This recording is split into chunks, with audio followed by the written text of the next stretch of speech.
Tövbe deyip ne diyor?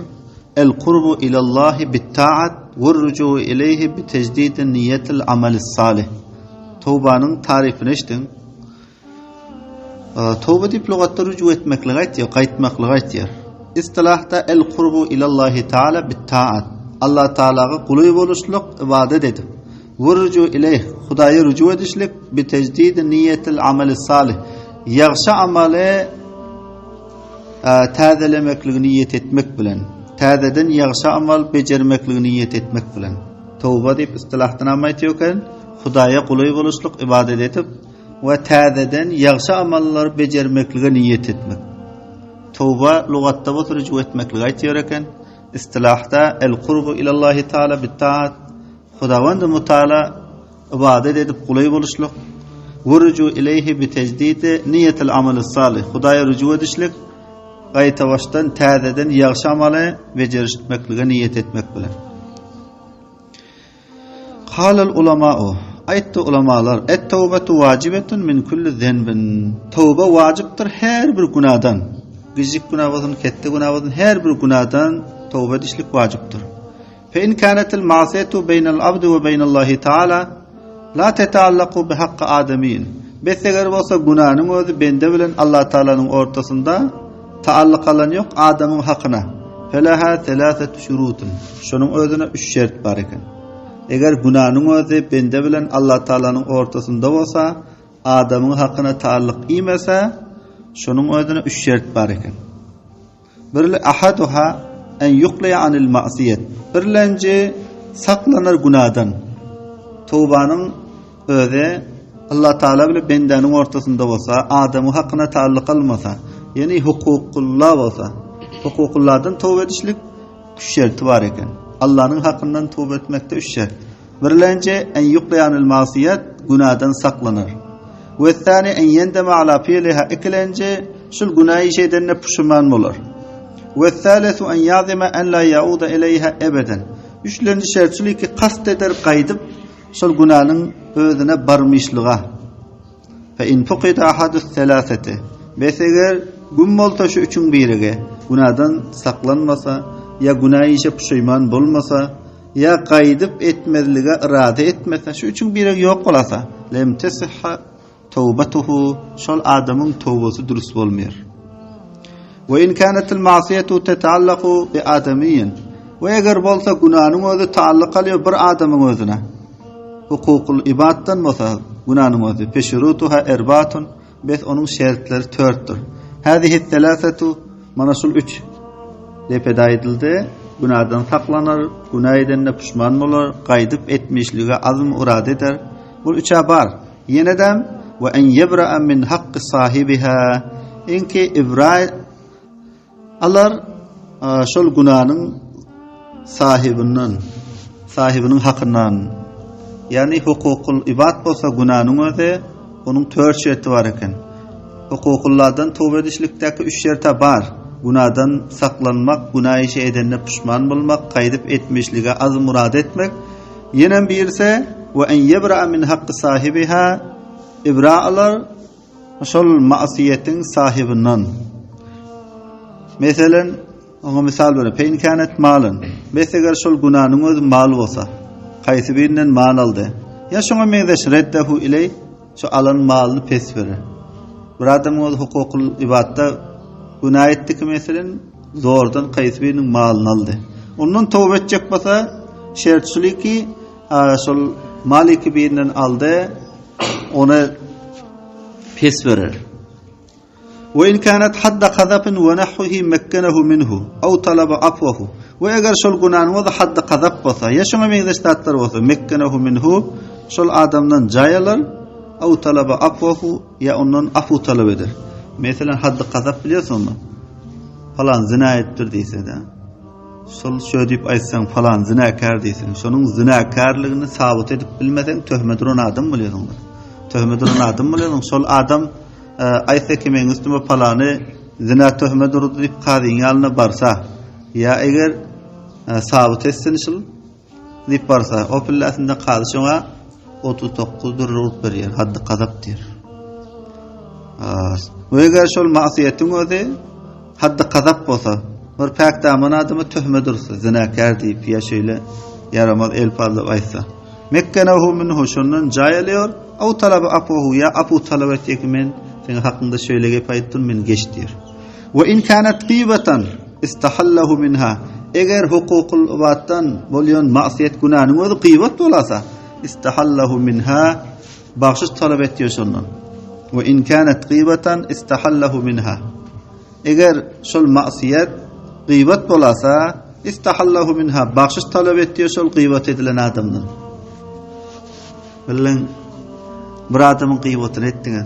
Hoş bolup bizler şu wagt merdim qiybatını etýäs. O hoş bolmaly däl.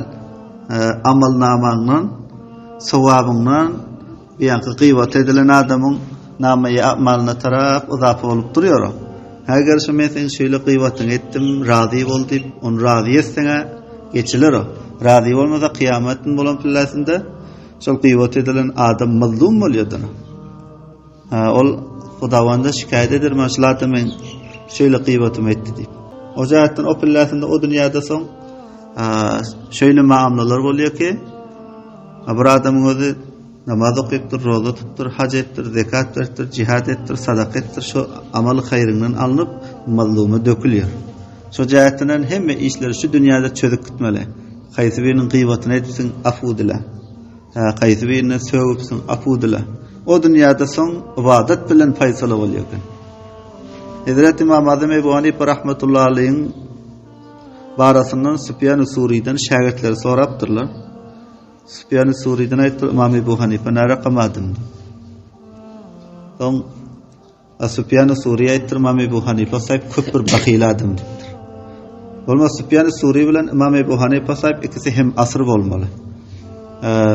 İmam Azam Ebu Hanife rahmetullahi aleyh bir şora düzendiler. Şora-i ulama.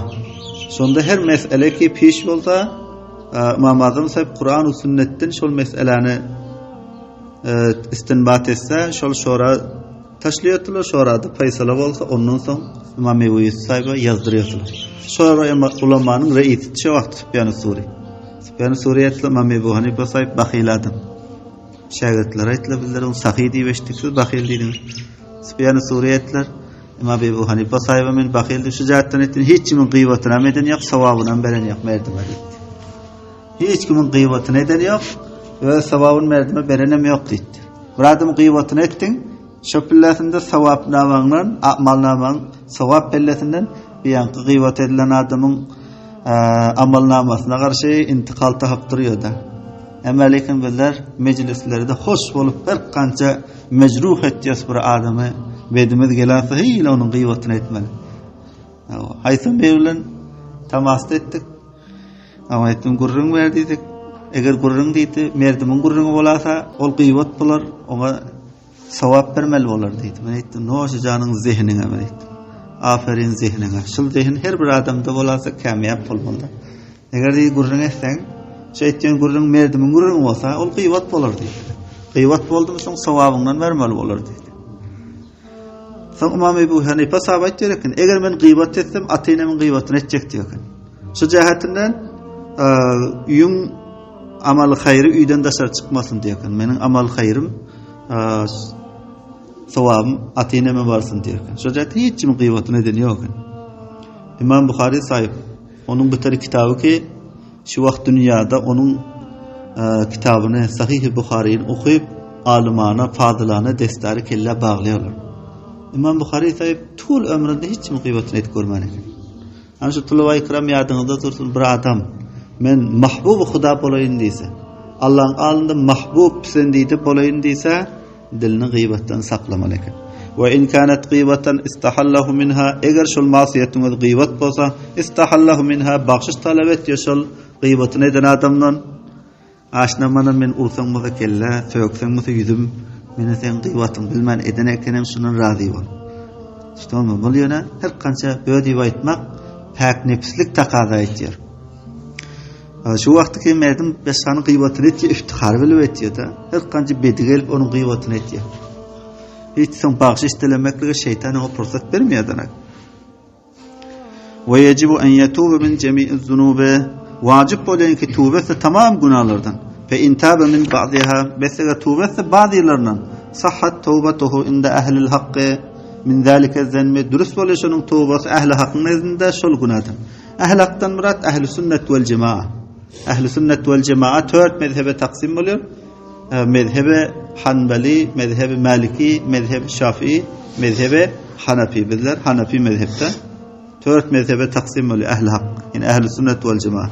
Bir adam bazı günahlardan tövbe etse sahhat tövbetuhu. Şunun tövbesi dürüst eken. Ehli hak yine ehli sünnet vel cemaanın nezdinde. Min zalika zen. Şol günahdan ve baqiya aleyhil baqi. Şunun üstüne kalan günahları kalıyor. Tövbe etmediğinin günahları kalıyor. Tövbe edenin ehli sünnet vel cemaanın nezdinde tövbesi dürüst oluyor. Ve kad tezaharat delailul kitabi ve sünnet ve icma'ul ummet ala vücubi tövbeti. Ve tahkik zahir oldu. Kur'an'ın delilleri, sünnet, hadisin delilleri, icma ümmetin delilleri tövbenin vacipliğine. Allahu Teala ayet Allah Teala tövbe etmek vacip eken. Bir insanın hata sadır oldu mu? Şolura Hudayı yüzlenmek eylemen hata ettim. Men özüm geçe verdim Hudayı yüzlenmek vacip eken.